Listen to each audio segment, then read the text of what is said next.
नमस्कार दोस्तों। स्वागत है आप सबका आज की हमारी इस जूम मीटिंग में। तो थोड़ा वेट कर लेते हैं, और भी हमारे फ्रेंड्स आ रहे हैं।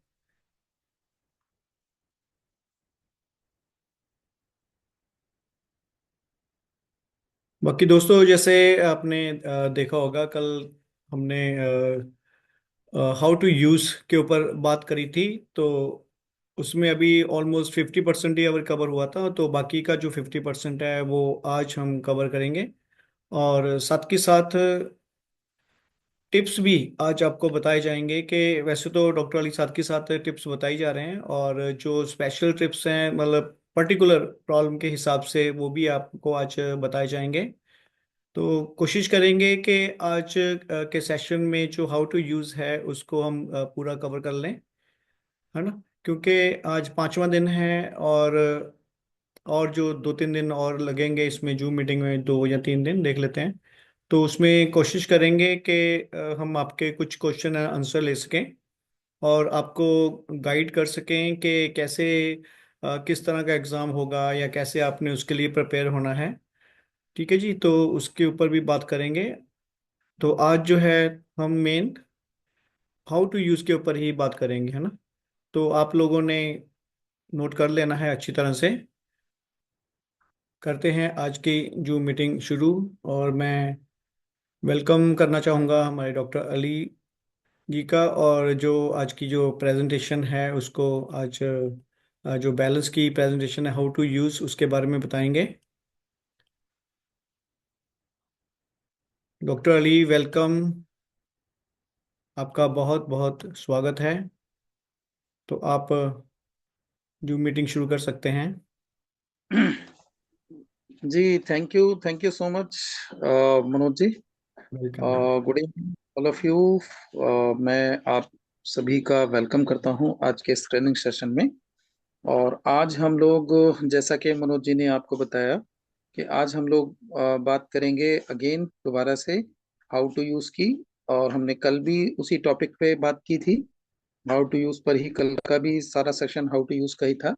और हम आज का भी सेशन जो है हमारा वो हाउ टू यूज़ का ही है। तो जो कल कुछ चीजें रह गई थी आज हम उनको कवर करेंगे। और आप लोगों ने एक चीज का स्पेशली ध्यान रखना है कि इस पीपीटी के अंदर जो भी चीजें हम आपको बता रहे हैं, आप कोशिश करें कि उसको नोट डाउन कर लें, या ये पीपीटी आपके साथ शेयर भी की जाएगी। अ, जो लोग चाहते हैं उनको मनोज जी ये पीपीटी शेयर कर देंगे। अ, हम लोग कल भी यहीं से हम लोगों ने मीटिंग को स्टॉप किया था कि इसको हम ऑप्टिमाइज रिजल्ट कैसे ले सकते हैं, यानी बेस्ट रिजल्ट किस तरह से हम इस डिवाइस से ले सकते हैं। नेक्स्ट स्लाइड कीजिएगा।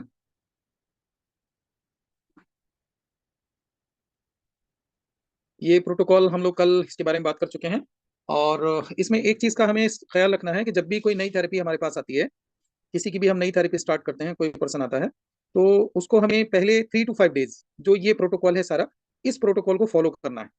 यानी उसके इससे मेरिडियन उसकी जो लाइंस हैं वो सारी क्लियर हो जाएंगी, उसकी ब्लॉकेज दूर हो जाएगी, और उसकी बॉडी में ब्लड सर्कुलेशन अच्छा हो जाएगा, काफी सारी चीजें ठीक हो जाएंगी। प्रॉब्लम एरिया साथ में करें। 3 to 5 डेज इसमें ध्यान रखने वाली बात है कि 3 to 5 डेज हमें ये सारा प्रोटोकॉल जो है स्टार्टिंग में पेशेंट को देना ही देना है। नेक्स्ट करेंगे।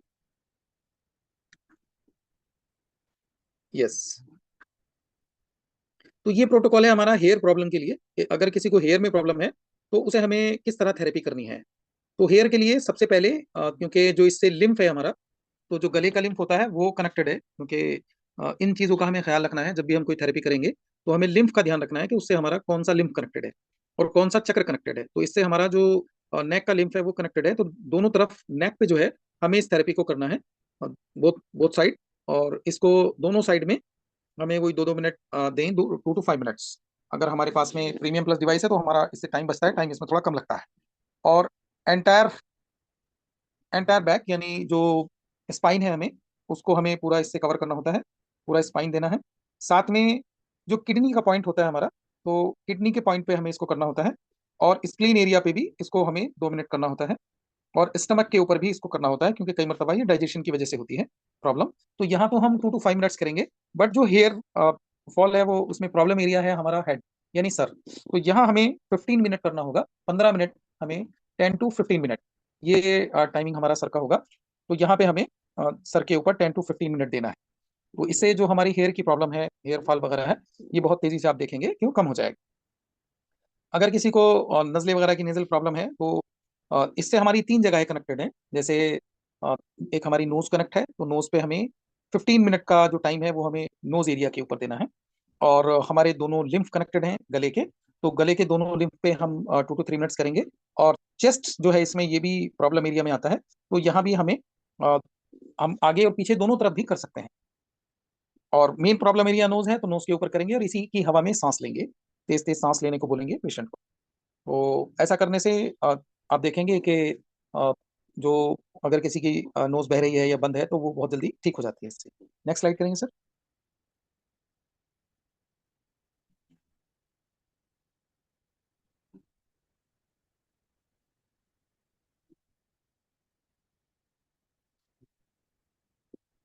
यस, अगर किसी को ओरल कोई प्रॉब्लम है, जैसे कई लोगों को दांत में दर्द वगैरह हो जाता है या मुंह में अल्सर वगैरह हो जाता है, तो इनके लिए जो प्रोटोकॉल है हमारा, तो क्योंकि ये सर से ऊपर की प्रॉब्लम है तो इससे कनेक्टेड है हमारा गले का लिम्फ, तो हमें गले के लिम्फ पे 2 to 3 मिनट्स दोनों साइड में करना है। और इसमें जो हमारा लंग्स एरिया है इसके ऊपर हमें करना है। और लास्ट 15 मिनट माउथ के अंदर करना है, अगर माउथ अल्सर वगैरह है। और इसमें एक चीज़ का ख्याल रखना है, क्योंकि इसमें कई मरतबा क्या होता है, जब हम हॉट एयर मुंह के अंदर देते हैं तो मुंह खुश्क हो जाता है, तो हमें गर्म पानी साथ में रखना है। और अगर मुंह खुश्क हो गया है तो हमें गर्म पानी उसको साथ में एक घूंट दो घूंट पिला देना है। यानी उसको बहुत ज्यादा खुश्क नहीं करना है, बहुत ज्यादा खुश्क नहीं होने देना है। इस चीज का हमें स्पेशली इसमें ख्याल रखना है। अगर टॉन्सिल वगैरह की प्रॉब्लम है, उसमें इन्फ्लेमेशन आ गई है, तब भी जो इसमें मेन हमारा प्रॉब्लम एरिया है वो माउथ ही है, तो माउथ के अंदर करना है। और जो गले का लिम्फ है वहां पे करना है। और जो शोल्डर है, शोल्डर के ऊपर हम इसको दोनों शोल्डर्स के ऊपर कर सकते हैं, क्योंकि इसमें जो शोल्डर है यहाँ पे करने से भी आपको जो प्रॉब्लम एरिया में है ये आता है। नेक्स्ट करेंगे सर। यस, वेरिकोज वेन्स, ये प्रॉब्लम बहुत सारे लोगों को होती है। इसमें जो माइक्रो सर्कुलेशन है वो बंद हो जाता है नीचे। और अक्सर ये प्रॉब्लम जिन लोगों को डायबिटीज वगैरह होती है उनको ज्यादा होती है। तो इसमें जो पहला हमारा 3 to 5 डेज है वो तो हम पूरा अपना प्रोटोकॉल करेंगे ही। लेकिन उसके बाद भी जो हमारा पाम एंड सोल है, इन पे हमें 2-2 मिनट हथेली तलवों के ऊपर, यानी ये हो गया, अगर हम 2-2 मिनट भी करते हैं तो 8 से 10 मिनट हमें मिनिमम यहाँ पे देना है। और नेक्स्ट हमें जो, जस्ट मिनट, एंटायर बैक, जो एंटायर बैक है हमें ये करना है। और एंटायर बैक के साथ फिर लास्ट में हमें जहाँ पे प्रॉब्लम है, यानी जहाँ पे वेन्स फूली हुई है और जहाँ पे जहाँ से आगे का रास्ता हमारा हमें दिख रहा है कि यहाँ से बंद है, तो उसके ऊपर हमें, क्योंकि मेन प्रॉब्लम एरिया वही है, वहाँ हमें मिनिमम 15 मिनट वहाँ पे देना है। और उससे नीचे पूरा कर सकते हैं लगभग अ, आधे फीट के एरिया में, वो पूरा हम उसको कवर करते हैं। ज्वाइंट्स पेन, अगर किसी को ज्वाइंट्स में पेन है, जैसे अक्सर लोगों को घुटने में दर्द हो जाता है, तो इसमें भी हमें पाम एंड सोल के ऊपर करना है। और एंटायर बैक ब्लो करना है। एंटायर बैक में अगर किसी के घुटने में प्रॉब्लम है तो एंटायर बैक में लोअर बैक का हमें खास ध्यान रखना है। और इसमें जो ग्रेन्स का पॉइंट होता है हमारा, पैर का जो लिम्फ होता है, वहां पे हमें इसको पैर के लिम्फ पे जरूर करना है, क्योंकि वो इससे कनेक्टेड है। और घुटना जो कि नी है हमारी, जहाँ प्रॉब्लम एरिया है वो नी है, तो नी के ऊपर हमें 15 मिनट देना है। तो इसमें ध्यान रखने वाली बात यह है कि नी पे जब हम करेंगे तो बैक साइड में करेंगे, पीछे की तरफ, आगे की तरफ हम नहीं करेंगे इसको, बैक साइड में करेंगे। और बैक साइड में ये नहीं कि बिल्कुल खाली नी नी के ऊपर करना है, थोड़ा सा ऊपर और थोड़ा सा नीचे, यानी करीब करीब आप ऐसा मान के चलिए कि 6 इंच का जो एरिया है वो हमें कवर करना है। और ऊपर से नीचे हम उसको करते रहेंगे, डिवाइस को थोड़ा तेज चलाएंगे और ऊपर से नीचे करते रहेंगे। ओवर हीट नहीं करना है, इसका ध्यान रखना है। ओवर हीट नहीं होना चाहिए, क्योंकि जैसे आप पानी गर्म करते हैं तो अगर पानी ज्यादा गर्म हो जाए तो जलने लगता है उसके बाद। तो इस चीज का ख्याल रखना है कि ओवर हीट ना हो, और डिस्टेंस मेंटेन रखें। और डिस्टेंस के साथ साथ जो डिवाइस की स्पीड है उसको सही से मैनेज करें। और वो सारी चीजें प्रॉपरली जब आप प्रैक्टिकल वाले दिन आएंगे तो उस दिन आपको और किस तरह डिस्टेंस रखना है, कितनी स्पीड से चलाना है, क्या करना है, वो सारी चीजें आपको बहुत अच्छे से वहां गाइड की जाएंगी। और आपसे ये डिवाइस चलवाया भी जाएगा। नेक्स्ट स्लाइड करेंगे सर। यस, वेट लॉस के लिए और डैम्पनेस के लिए कई लोगों को स्वेलिंग वगैरह हो जाती है, इसके लिए जो मेन इसमें पाम एंड सोल हमें करना ही होता है। और एंटायर बैक इसमें हमें लेना है। और जो मेन एरिया लेना है वो spleen, stomach, liver, gall bladder, जो हमारा मिडिल ऑफ बैक होता है, यानी बीच का एरिया होता है, इस एरिया को हमें ज्यादा फोकस करना है। इस एरिया पे हमें 10 मिनट लगाने हैं वहां पर। नेक्स्ट जो है वो हमारा प्रॉब्लम एरिया में आता है पेट, स्टमक। तो हमें स्टमक के ऊपर भी इस डिवाइस को 10 मिनट चलाना है। और जो हमारा थाइस का एरिया है, तो हमें थाइस के ऊपर भी इसको 10 मिनट चलाना है। दोनों थाइस के ऊपर, इसमें पैर के जो लिम्फ होते हैं, ग्रेन्स जिन पॉइंट्स को हम बोलते हैं, तो उस पॉइंट को भी हमें इसमें कवर करने की जरूरत होती है। तो अगर ऐसा हम रेगुलर करते हैं और सिर्फ चार्ज वाटर पिलाते हैं और इसमें कुछ चीजों का परहेज रखते हैं, थोड़ा डाइट का ख्याल रखते हैं, जैसे वेट बढ़ने का जो मेन कारण होता है उसको थोड़ा सा हल्का सा मैं इस पे चाहूंगा कि मैं आपको बताऊं। जो वेट बढ़ने का कारण बिल्कुल वैसा ही है जैसे आपके पास बाइक है या कार है, और आप डेली उसमें 100 किलोमीटर जाते हैं, और एक एग्जांपल लेते हैं, 100 किलोमीटर में आपका 2 लीटर पेट्रोल लगता है, और आप उसमें डेली जो है वो 3 लीटर पेट्रोल डलवा रहे हैं, तो 1 लीटर जो है वो रोजाना स्टोर हो रहा है आपका। और धीरे धीरे धीरे धीरे वो टंकी फुल हो जाएगी, उसके बाद वो बाहर निकलना स्टार्ट हो जाएगा, बट बॉडी से बाहर नहीं निकलता है। एग्जाम्पल जैसे हमारा जो खर्चा है वो 2 रोटी का खर्चा है, या हमारी कैलोरीज के हिसाब से जितनी कैलोरीज हम बर्न कर रहे हैं, तो उसके हिसाब से ही हमें अपनी डाइट को मेंटेन रखना होता है। तो हमें लो कैलोरी फूड देना होता है। जब हम किसी को वेट मैनेजमेंट की तरफ लेके जाते हैं तो लो कैलोरी फूड हमें देना होता है। खाने के बाद पानी नहीं देना होता है। रात का जो खाना है उसको हमने कोशिश करनी होती है कि वो जो सूरज के साथ साथ हमें खा लेना है। उसके बाद हमें कुछ नहीं खाना है सुबह तक। और जैसे सुबह उठते हैं तो सबसे पहले वार्म वाटर, चार्ज वाटर दें, गर्म पानी दें। और एक चीज का ध्यान रखें कि खाने के बाद मीठा बिल्कुल ना दें, खाने के फौरन बाद मीठा ना लें, और कोई भी मीठी चीज खाने के साथ मिक्स ना करें, जैसे आप मीठा भी ले लिया और खाना भी ले लिया, तो ऐसा ना करें। ऐसा करने से वेट ज्यादा पुट ऑन होता है। और वेट अगर कम करना है तो दो कुछ चीजें हैं जिनको हमें अपनी डाइट से हटा देना है। जैसे सबसे पहले है शुगर, इसको हमें मिनिमाइज पे लेके जाना है, कोशिश करें बिल्कुल बंद कर दें। और अगर मीठे में कुछ लेना चाहते हैं तो मीठा थोड़ा बहुत ले सकते हैं, जस्ट लाइक जो नेचुरल फूड होता है, नेचुरल मीठा होता है, उसमें कुछ चीजें ली जा सकती हैं। सेकेंडली, अच्छे रिजल्ट्स के लिए आपको जैसे सब्जी है उसको बढ़ा देना है, रोटी है उसको कम कर देना है, आलू है इसको कम कर देना है ना, चावल है इसको कम कर देना है। और जितना जैसे सूप है ये ज्यादा से ज्यादा लीजिए। जैसे हमारी सलाद है इसको ज्यादा से ज्यादा लीजिए। इसमें रिकमेंडेड है ज्यादा से ज्यादा कच्चा फूड, सलाद ज्यादा खाइए क्योंकि जल्दी डाइजेस्ट होता है। फ्रूट्स लें, जूस लें, ये ज्यादा लें। और जो हमारी रोटी है इसको हमने कम करना होता है, सब्जी को बढ़ाना होता है ना। और स्टोर होने वाले जो फूड होते हैं, जो चीजें बॉडी के अंदर स्टोर हो जाती हैं, जैसे तला हुआ है या बहुत ज्यादा फैट वाला भोजन है, हमें उससे थोड़ा परहेज रखना होता है, उसको हमें नहीं देना होता है खाने में। ज्यादा फूड वही लेना है जो इजीली डाइजेस्ट हो जाता है। तो जब हम ये प्रोटोकॉल करते हैं इसके साथ, तो हम देखते हैं कि वजन जो है हमारा तेजी से कम होना स्टार्ट हो जाता है, और हम जितना वेट चाहें उतना इससे कम कर सकते हैं। हीमीप्लेजिया अक्सर हम देखते हैं कि कई लोगों को प्रॉब्लम हो जाती है ब्रेन स्ट्रोक वगैरह की, या पैरालाइज हो जाता है। तो हीमीप्लेजिया इस प्रॉब्लम में आपको अ, लगभग अच्छा खासा टाइम देने की जरूरत है पेशेंट के ऊपर। और इसमें पाम एंड सोल कीजिए, हाथों पे कीजिए, पैरों पे कीजिए पूरे, और उस पर थोड़ा ज्यादा टाइम देना होता है जिस साइड में प्रॉब्लम है। सेकेंडली, जो एंटायर बैक है हमारा, वो हमें करना है, और आगे से भी करना है, पीछे से भी करना है, और आगे से भी करना है। इसमें 10-10 मिनट हम दोनों तरफ से करते हैं। सेकेंडली, जो हेड है, हेड बैक साइड भी और फ्रंट भी, ये दोनों हमें करने हैं। और इसमें हमें मेन फोकस जो रखने की जरूरत होती है, थोड़ा सा करें दोनों साइड, क्योंकि एक साइड करेंगे तो एक साइड का हिस्सा भारी हो जाता है और एक साइड हल्का हल्का लगने लगता है। तो ऐसा ना करें, दोनों साइड करें। इसमें गले का लिंक भी कनेक्टेड है, यानी वो प्रोटोकॉल तो इसमें करना ही करना है। और साथ में जैसे किसी को राइट साइड में पैरालाइज हुआ है, तो उसको ब्रेन के लेफ्ट साइड में पीछे की साइड प्रॉब्लम होती है, वहां पे कहीं कोई नस ब्लॉक हुई है जिसकी वजह से ये क्रॉस होता है। अगर राइट में प्रॉब्लम है तो ब्लॉकेज लेफ्ट में हुई होगी, और अगर लेफ्ट में किसी को प्रॉब्लम है तो ब्लॉकेज उसकी राइट में हुई होगी। उसका अगर एमआरआई देखेंगे आप, तो उसके अंदर आपको क्लियर हो जाएगा कि, और इसमें भी 3 पार्ट होते हैं, फ्रंटल होता है, सेंट्रल होता है, बैक साइड होता है, कि ब्रेन के किस साइड में उसको प्रॉब्लम हुई है, या किस साइड की जो नस है वो ब्लॉक है, और कहाँ के सेल्स डेड हुए हैं, कहाँ का ब्रेन डेड हुआ है। तो वो देखने के बाद आप उसको प्रॉपर सिटिंग दे सकते हैं। बट एक चीज का ख्याल रखना है, अगर अभी अभी उसकी नस फटी है और वहां पे ब्लडिंग हुई है, तब उस एरिया पे बिल्कुल भी आपको नहीं देना है। उस एरिया पे अगर देंगे तो उस कंडीशन में वहां पे ब्लीडिंग हो सकती है, वो क्योंकि वहां उस टाइम पे जरूरत होती है ब्लड को अ, गाढ़ा करने की, यानी ताकि आगे ब्लीडिंग ना हो। और उसके लिए तो उस टाइम पे पर्टिकुलर उस एरिया पे ना करें, पूरी बॉडी पे बाकी कर सकते हैं। और जहां ब्लॉकेज हुई है, क्योंकि ब्लॉकेज अक्सर वहां नहीं होती जहां नस फटी है, तो जहां नस फटी है, जहां क्लॉट आया है, वहां उस एरिया को छोड़ के बाकी जगह पे करना है।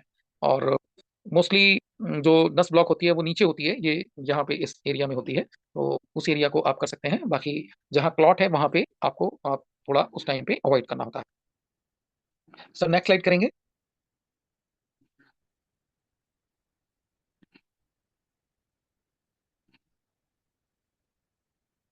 कोल्ड डैम्पनेस के लिए वही आपने पाम एंड सोल करना है। और जो नेवल पॉइंट होता है हमारा, नेवल पॉइंट को हमने इसमें सबसे ज्यादा कवर करना होता है, प्रॉब्लम एरिया में आता है। और 15 मिनट जो है वो हमें एंटायर बैक करना होता है। और इसमें एंटायर बैक के साथ साथ जो मेन पॉइंट है हमारा, जो हमारा लीवर स्प्लीन का एरिया है, उस एरिया को हमने ज्यादा टारगेट करना होता है। अगर आप अपनी किडनी को ठीक रखना चाहते हैं, एनर्जाइज करना चाहते हैं, या किसी को कोई इस टाइप की प्रॉब्लम है, तो उस कंडीशन में आपको क्या करना है, पाम एंड सोल इसमें करने ही करने हैं। और जो हमारा प्रोटोकॉल है उसको फॉलो करना है। लिम्फ करनी है, नीचे के जो हमारी ग्रेन्स होती हैं ये करने हैं इसमें। और साथ में जो किडनी एरिया होता है, साथ सामने आगे से तो नेवल जो हमारा पार्ट है यानी नाभि होती है, तो नाभि के चारों तरफ हम करेंगे। और इसमें मिनिमम 10 मिनट हमें, जो हमारा प्रीमियम प्लस डिवाइस है, इसके 10 मिनट देने हैं। और जो हमारा बैक साइड है, और बैक साइड में फोकस करना है किडनी एरिया को ही, ये बिल्कुल नेवल के जस्ट पीछे ही होता है। तो इस एरिया को भी हमें 15 मिनट देना है। आगे से 10 मिनट और पीछे से हमें 15 मिनट कम से कम करना होता है। और अगर पैरों के ऊपर स्वेलिंग है, क्योंकि कई बार वाटर रिटेंशन हो जाती है इस केस में, और पैरों में पानी जमा होने लगता है, तो वो भी प्रॉब्लम एरिया में शुमार हो जाएगा। तो उस पर भी हमें 10 to 15 मिनट देना पड़ेगा। नेक्स्ट करेंगे सर। यस। ऑप्टिमम रिजल्ट के लिए हमने क्या करना है, उसके बारे में यहाँ कुछ गाइडलाइन दी गई हैं। सबसे पहले जो 2 गिलास चार्ज वाटर है, वार्म वाटर। चार्ज का मतलब ऐसा नहीं है कि आप खाली डिवाइस से चार्ज कर दें। कोशिश करें पहले पानी को हल्का गर्म करें, उसके बाद डिवाइस इस्तेमाल करें। तो वो थोड़ा सा वार्म वाटर हो जाएगा। ये बिफोर आफ्टर आपको थेरेपी के देना है। और एक चीज का और ध्यान रखना है कि जो हमारा सीजन है, जो हमारा सेशन होता है, जो हमने सेशन देना है, तो इसमें यहाँ दिया हुआ है कि हिमालयन साल्ट का इस्तेमाल करें। ठीक है। और सी साल्ट का भी इस्तेमाल कर सकते हैं, जो वैसा नमक होता है, इसका थोड़ा कम यूज करने की सलाह दी गई है।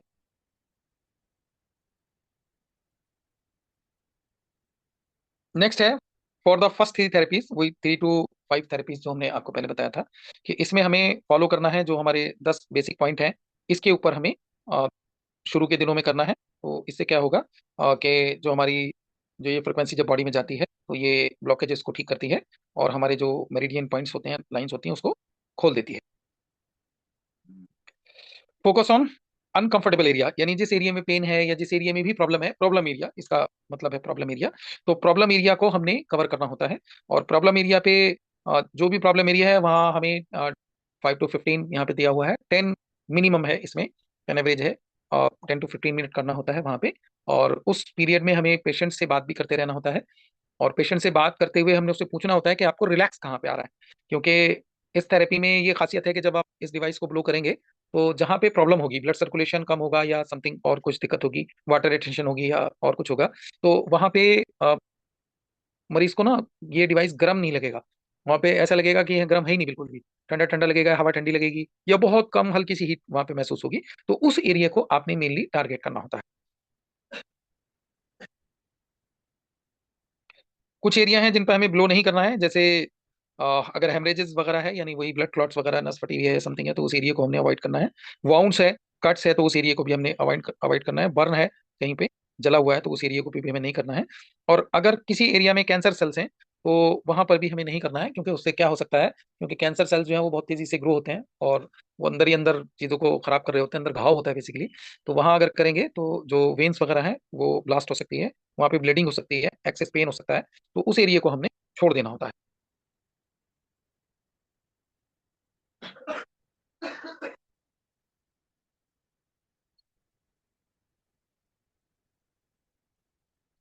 अगर कोई भी सप्लीमेंट आप लेते हैं तो वो इसके साथ ले सकते हैं, क्योंकि उससे काफ़ी अच्छा रेस्पॉन्स आता है। क्योंकि आज जो हमारा खान पीन है उसके बारे में हम जानते ही हैं, ये किस तरह का है। और जो भी अगर कोई मेडिसिन ले रहा है, तो जैसे कि मेडिसिन के बारे में बताया गया है कि मेडिसिन भी हमें बंद नहीं करनी है। और चार्ज कर सकते हैं आप अपनी इसे टी को, और नेचुरल फ्रूट जूस वगैरह इसको चार्ज कर सकते हैं। इन सारी जितनी भी नेचुरल चीजें हैं इनको आप चार्ज कर सकते हैं। लेकिन जो कार्बोनेटेड हैं ड्रिंक्स, जैसे कोल्ड ड्रिंक वगैरह है समथिंग, इस तरह की चीज को कभी भी आपने इस डिवाइस से चार्ज नहीं करना है। दूसरा, प्लास्टिक की बोतल में कभी भी आपने पानी को चार्ज नहीं करना है। आप एक बार को मेटल में कर सकते हैं, लेकिन प्लास्टिक में बिल्कुल भी चार्ज नहीं करना है, क्योंकि उससे जो प्लास्टिक के माइक्रो क्लस्टर होते हैं, यानी माइक्रो प्लास्टिक के कण होते हैं, वो आपके पानी में मिल सकते हैं, और ये आगे चल के कैंसर का कारण बनता है। इसलिए इस चीज को आपने ध्यान रखना है। 15 से 30 मिनट की जो थेरेपी है वो पर डे हम रिकमेंड करते हैं कि 30 मिनट्स तक पर डे आप इसको कर सकते हैं। और इसमें एक चीज का और ख्याल रखें, अगर 2 बार कर रहे हैं तो 2 बार में more than 2 hours per day ले सकते हैं, उससे ज्यादा इसको नहीं करना है। और मल्टीपल सेशन है तभी ये हो पाएगा, इतना टाइम तभी हम देते हैं। और ब्रेक दें इसमें, इसको जैसे अ, आप वीकली अगर एक दिन का ब्रेक देते हैं, जैसे किसी को लंबी थेरेपी चलनी है, मान लीजिए किसी को 3 महीने आप थेरेपी कर रहे हैं या उससे ज्यादा कर रहे हैं, तो वीकली उसको आप कम से कम एक दिन का ब्रेक दें।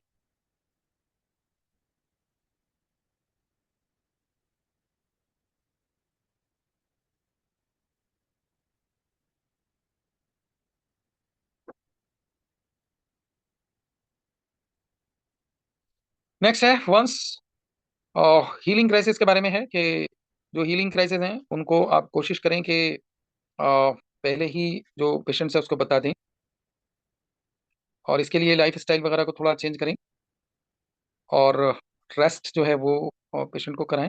और कम से कम 4 litre charge charge water, 4 litre minimum charge water जो है पर डे पेशेंट को लेने के लिए बोलें। क्योंकि मोस्टली जो लोग हैं वो सबसे ज्यादा गलती कहाँ पे करते हैं कि वो पानी की तादाद बहुत कम लेते हैं, यानी पानी पूरा नहीं करते हैं अपनी बॉडी को। तो पानी की तादाद आप बढ़ाएं।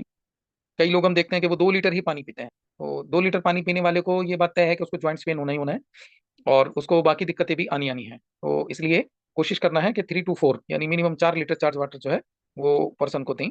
और प्रॉपर न्यूट्रिशन, एक्सरसाइज और सारी चीजें बढ़िया से, उसका जो लाइफ स्टाइल वगैरह है उसको ठीक करें।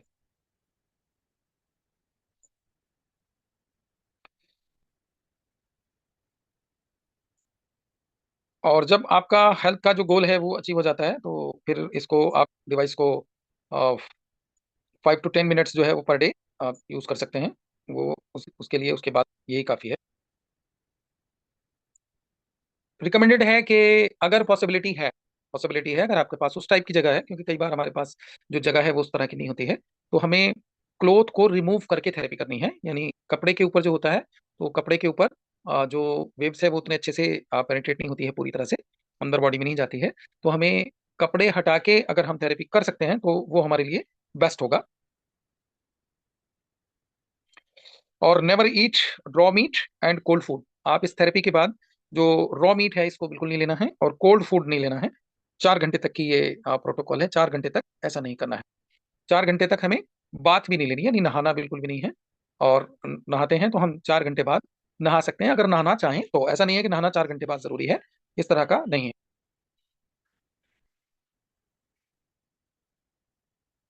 कोई भी जैसे एसी में बहुत ज्यादा ठंडी हवा में या बाहर ठंडी हवा, उससे भी हमें बचना है।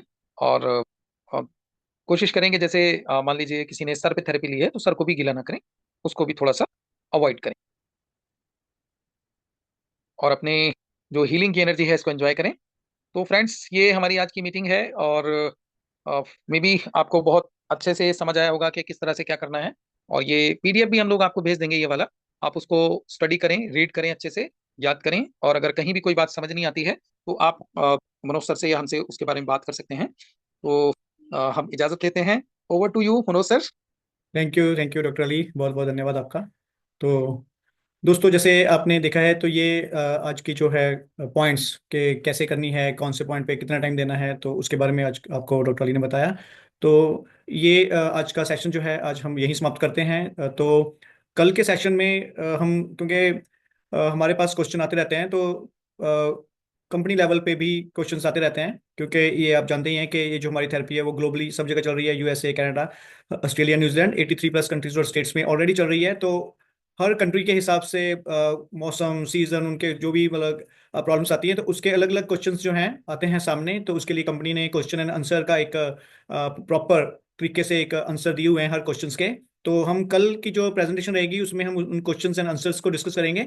ठीक है जी। तो उसके बाद अगर टाइम हुआ तो हम आपके भी क्वेश्चन लेंगे, हम उनका भी जवाब देंगे। और जो नेक्स्ट कल के दिन के बाद जो परसों का दिन रहेगा उसमें टोटली हम आपके ही क्वेश्चन आंसर लेंगे। तो आप कल उसको पहले एक बार हमारे जो ऑलरेडी हमारे पास क्वेश्चन आंसर हैं आप उनको देख लीजिएगा। हो सकता है कि आपके जो डाउट्स हैं, जो क्वेश्चंस हैं, उनका जवाब भी उसी में ही मिल जाए, है ना। ठीक है जी। तो उसके उसके अलावा अगर आपके क्वेश्चन रह जाएंगे तो आप उनको नोट डाउन कर सकते हैं, और अगर टाइम लगा कल, नहीं तो फिर परसों आप उसको डिस्कस कर सकते हैं। तो आपके हर क्वेश्चन का हम यहीं पे जवाब देंगे। ठीक है जी। चलिए, ठीक है जी। Thank you very much.